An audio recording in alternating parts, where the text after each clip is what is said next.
Anda kembali di iNews Siang, pemirsa. Video siswa membantu pengendara yang terjebak banjir viral di media sosial. Video tersebut direkam di Desa Seraya Tengah, Karangasem, Bali.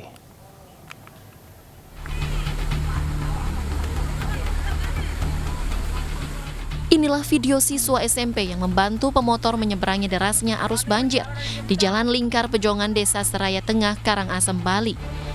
Video ini pun ramai diperbincangkan di media sosial. Hingga saat ini masih ada sejumlah titik banjir di jalan utama Desa Seraya Tengah. Hal ini menyebabkan akses jalan kerap lumpuh saat kondisi air deras. Padahal jalan ini menjadi akses satu-satunya warga di beberapa desa serta siswa untuk pergi ke sekolah. Saat banjir tak kunjung surut, pengendara kadang nekat menyeberang yang beresiko keselamatan jiwa. Saat air landai, warga memanfaatkannya untuk melakukan aktivitas mencuci dan mandi.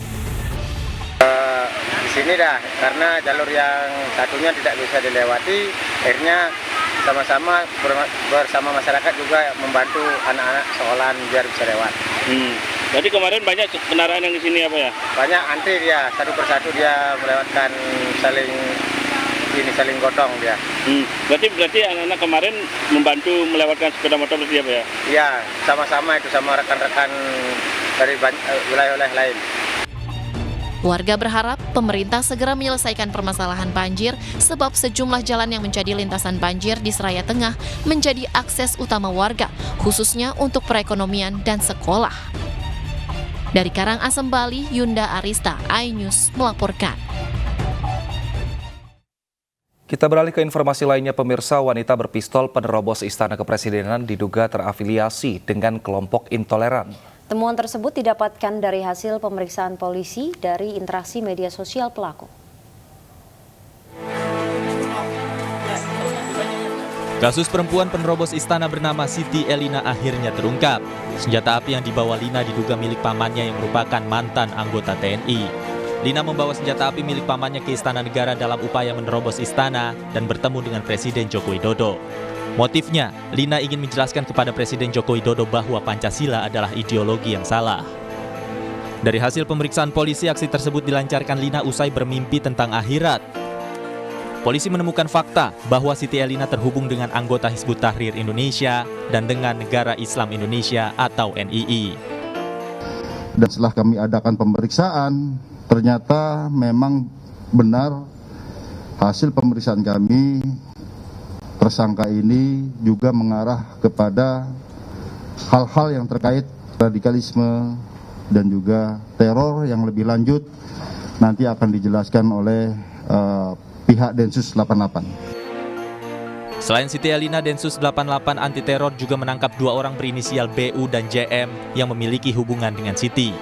Fakta itu terungkap dari aktivitas media sosial Siti yang kerap berinteraksi dengan kelompok intoleran melalui media sosialnya. Dari Jakarta, tim liputan iNews melaporkan. Gilang Pramana alias Juragan 99, Presiden Arema FC, diperiksa di Polda Jawa Timur terkait dengan kasus tragedi Kanjuruhan yang menewaskan 135 supporter. Penyidik juga memeriksa Direktur Operasional PT Liga Indonesia Baru.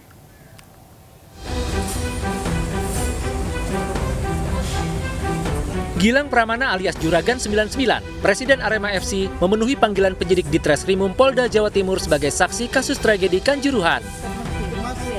Selain Gilang, Direktur Operasional PT LIB, Irjen Polisi Purnawirawan Sujarno, juga turut diperiksa sebagai saksi. Kedua saksi tiba di Mapolda Jatim secara bertahap pada Kamis siang. Gilang Pramana langsung memasuki ruang pemeriksaan tanpa memberikan komentar apapun kepada awak media. Sedangkan pemeriksaan Direktur Operasional PT LIB Irjen Polisi Purnawirawan Sujarno merupakan yang ketiga kalinya. Pak Sujarno hari ini memenuhi panggilan untuk yang ketiga kalinya. Jadi pendalaman terhadap pasal 103 Undang-Undang Keolahragaan. Jadi soal hak penonton, tanggung jawab, termasuk tanggung jawab verifikasi stadion milik kami. Sementara Ketua Umum PSSI, Muhammad Irawan yang dijadwalkan juga diperiksa hari ini, meminta penundaan pemeriksaan. Dari Surabaya, Jawa Timur, Hari Tambayong, iNews melaporkan. Sidang obstruction of justice kasus pembunuhan Brigadir Yosua kembali digelar hari ini. Sidang beragendakan pembacaan eksepsi terdakwa Arif Rahman Arifin. Untuk mengetahui lebih lanjut, kita terhubung dengan rekan Bremana Tenaya di Pengadilan Negeri Jakarta Selatan. Selamat siang Bremana, apa saja poin penting yang disampaikan dalam eksepsi tadi?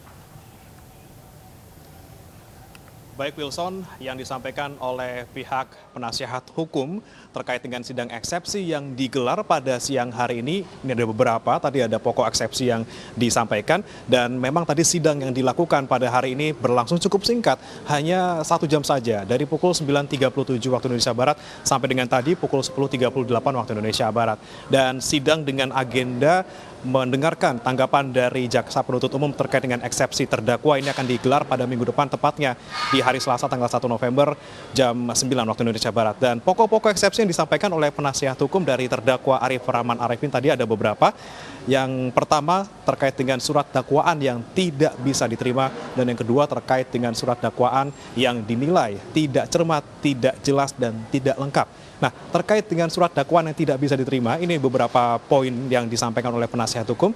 Ini diantaranya terkait dengan tindakan yang dilakukan oleh Arif Rahman Arifin yang terkait dengan obstruction of justice ini, semuanya menurutnya adalah perintah dari Verdi Sambo dan itu sesuai dengan peraturan administrasi. Di antaranya tindakan yang dilakukan yang dimaksud adalah menonton salinan CCTV, kemudian melaporkan hasil temuan isi salinan CCTV kepada Hendra Kurniawan, kemudian ada juga meneruskan perintah untuk menghapus isi CCTV dari Verdi Sambo ke Cuk Putranto dan juga Baikuni Wibowo, serta ada tindakan terkait dengan mematahkan laptop yang dimiliki oleh Baikuni Wibowo tentunya untuk menghilangkan alat bukti. Dan ada juga tadi yang disampaikan oleh penasihat hukum terkait dengan surat dakwaan yang tidak bisa diterima. Ini terkait dengan cara penyidik Mabes Polri untuk mendapatkan keterangan dari Arif Rahman Arifin yang dinilai melawan hukum atau tidak sesuai dengan aturan yang seharusnya. Jadi penyidik Barreskrim Polri memeriksa Arif Rahman Arifin ketika yang bersangkutan masih dalam patsus atau penempatan khusus. Jadi penempatan khusus tersebut dilakukan, harusnya tidak boleh dipanggil, sehingga keterangan yang disampaikan oleh Arif Rahman Arifin kepada penyidik ini dianggap tidak pantas dijadikan untuk bahan hukum. Seperti itu, Ratu Nabila dan juga Wilson. Baik, terima kasih atas laporan Anda, Bremana. Selamat bertugas kembali. Ya pemirsa, Kementerian Luar Negeri telah mendatangkan obat gagal ginjal akut dari sejumlah negara. Informasinya akan hadir usai jeda, tetap bersama kami.